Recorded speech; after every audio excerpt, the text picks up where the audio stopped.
कंवारी ननद। अंजलि की उम्र लगभग 30 साल हो चुकी थी। वो एक स्कूल में टीचर की जॉब करती थी। अंजलि के घर में उसकी माँ के अलावा उसका छोटा भाई और भाभी भी रहा करते थे। 30 साल की उम्र होने के बाद भी अंजलि की अब तक शादी नहीं हुई थी। इस बात को लेकर अंजलि की माँ रुक्मिणी देवी काफी परेशान रहा करती थी। माँ, मैं स्कूल जा रही हूँ, जरा मेरा टिफिन तो दे दीजिए। अब क्या पूरी जिंदगी मैं तुझे टिफिन बनाकर देती रहूंगी? अरे कुछ सोचा भी अपने बारे में या बस ऐसे ही? क्या माँ, सुबह सुबह फिर वही बातें लेकर बैठ गई। माँ गलत क्या कह रही है अंजलि दीदी? इतनी उम्र हो चुकी है आपकी, माँ कब तक आपकी सेवा करती रहेंगी? भाभी, मैंने माँ को कब कहा कि मेरी सेवा करो? वैसे भी अपना टिफिन मैं खुद तैयार कर लेती हूँ, बस टेबल से उठाकर देने को ही तो कहा था। वैसे अंजलि दीदी, देखा जाए तो टिफिन उठाकर देने की उम्र तो आपकी है। आपका अपना घर परिवार बच्चे होते तो ये जिम्मेदारी आज आप पूरी कर रही होती। एक बात मेरी समझ में नहीं आती, अगर मेरी शादी नहीं हुई तो इसमें मेरी क्या गलती है और तुम सब लोग मेरे पीछे क्यों पड़े रहते हो? अरे कुछ कहना क्या पीछे पड़े रहना होता है? अपने छोटे भाई को देख, तुझसे 3 साल छोटा है लेकिन 2 बच्चे खेल रहे हैं आंगन में। मुझे आप लोगों की कोई बात नहीं सुननी, जा रही हूँ मैं। और आप में से किसी को मेरा कोई काम करने की जरूरत नहीं है, मैं खुद संभाल लूंगी। इतना कहकर अंजलि वहां से चली जाती है। शाम को जब अंजलि अपने स्कूल से लौटकर घर वापस आती है तो उसने देखा कि पड़ोस वाली निर्मला चाची वहां पर बैठी हुई थी। क्या बात है अंजलि बिटिया, नौकरी करके वापस आ गई? जी चाची जी, कैसी हैं आप? मैं तो ठीक हूँ बेटा, तुम बताओ शादी के बारे में कुछ सोचा या नहीं? अरे रहने दीजिए ना, इससे तो शादी की बात करना ही बेकार है। कुछ भी कहो तो गुस्सा करती है, बात बात पर आंखें दिखाती है। माँ, आप ऐसा क्यों कह रही हैं? मैंने कब आप पर गुस्सा किया? अरे अंजलि बेटा, तुम्हारी माँ ठीक ही तो कहती है। 30 की होने आई हो, अब तुम्हें भी शादी वादी कर लेनी चाहिए। चाची जी, आप तो ऐसे कह रही हैं जैसे शादी करने से मैंने मना किया हो।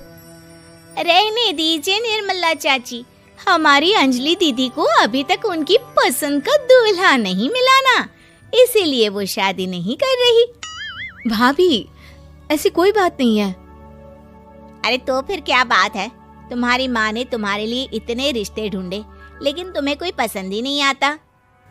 क्या है ना चाची जी, हमारी ननद रानी नौकरी जो करती है ऐसे ही थोड़ी ना किसी को पसंद कर लेंगी। अरे भाई, नौकरी का घमंड है तो बात अलग है, कोई और बात हो तो बताओ, कोई रास्ता निकाला जाए। नहीं नहीं चाची जी, कोई बात नहीं है, बस मुझे अभी तक अपनी पसंद का कोई मिला नहीं है।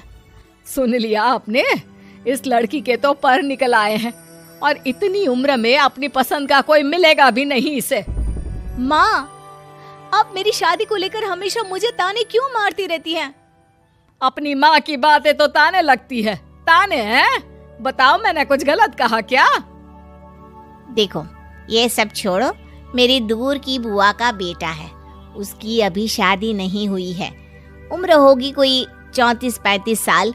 आप कहें तो बात आगे बढ़ाऊं? अरे हाँ हाँ, क्यों नहीं, ये भी कोई पूछने की बात है। अरे जल्दी से लड़के को यहाँ बुला लो। माँ, आप मुझसे पूछे बिना मेरी शादी की बात करने जा रही हैं और मेरी उम्र 30 भी पूरी नहीं हुई है। निर्मला चाची कह रही है कि वो लड़का 35 साल का है। अंजलि दीदी, आपको क्या लगता है इस उम्र में कोई फिल्म का हीरो आएगा आपके लिए? देखिए, अब पसंद और नापसंद की बात तो रहने दीजिए, पसंद करने की उम्र तो आपकी निकल चुकी। अब तो जो भी मिले उसी से शादी कर लीजिए, इसी में भलाई है। तेरी भाभी बिल्कुल ठीक कह रही है। अब जैसा रिश्ता मिले उसके लिए हाँ कर देना, ताकि हम भी गंगा नहाए। ठीक है, चलिए मैं उस लड़के को कहती हूँ, वो कल ही अंजलि को देखने आ जाएगा। अगले दिन निर्मला चाची के दूर का रिश्तेदार अंजलि को देखने उसके घर आता है। उसका नाम था अजय। अंजलि जी, तो आप नौकरी करती हैं, वो भी स्कूल में? जी हाँ, मैं स्कूल में टीचर हूँ।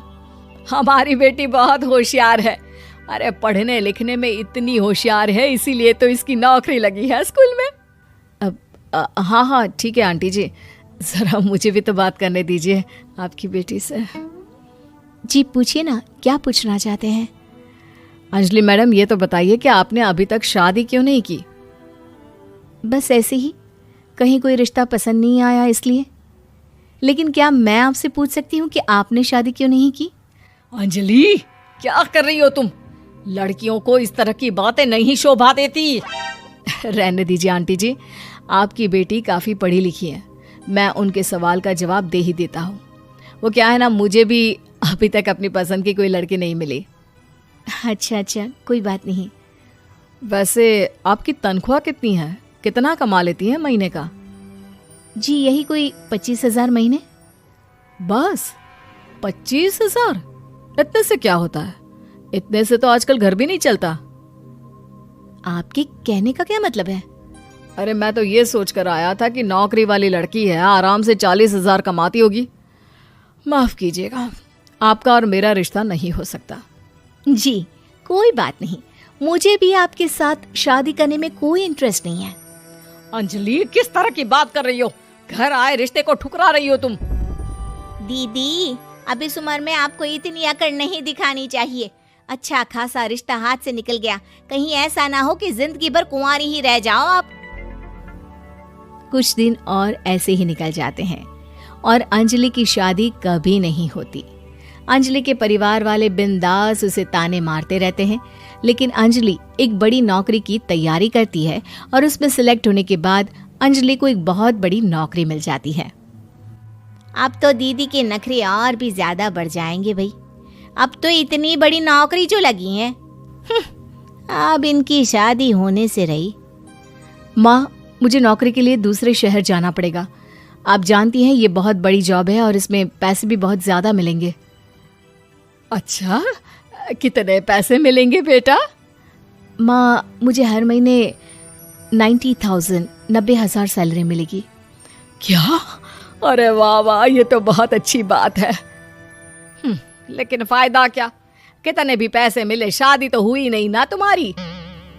अंजलि नौकरी करने के लिए दूसरे शहर में चली जाती है और जब कुछ महीनों के बाद वो वापस घर आती है तो उसे अपने पति के साथ देखकर उसके घर वाले हैरान रह जाते हैं। अरे अंजलि, तूने शादी कर ली और हमें बताया तक नहीं। और दामाद जी करते क्या है? इतनी बड़ी कार है उनकी। माँ, मैं आपको सब कुछ बताना चाहती थी, लेकिन आप सबके ताने सुनकर बहुत दुखी हो गई थी और इसलिए मैंने अपनी पसंद से शादी कर ली। मेरे पति मेरे साथ ही ऑफिस में नौकरी करते हैं और बहुत बड़े अफसर हैं। और एक बात बताऊं माँ, आज मैं बहुत खुश हूँ।